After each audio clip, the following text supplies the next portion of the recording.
Psalm 34 verse 18. The Lord is nigh unto them that are of a broken heart, and saveth such as be of a contrite spirit. If your heart is hurting today, remember this: you are not alone. God has not forgotten you. He sees every hidden tear, understands every silent ache, and draws close when you feel weakest. Let us pray. Heavenly Father, come near to every broken heart. Bring comfort where there is sorrow, courage where there is fear, and hope where life feels empty. Heal the wounds no one else can see.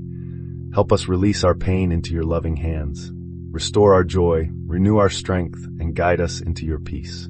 Remind us that your presence is greater than our trouble, and that your love will never leave us. In Jesus' name, amen.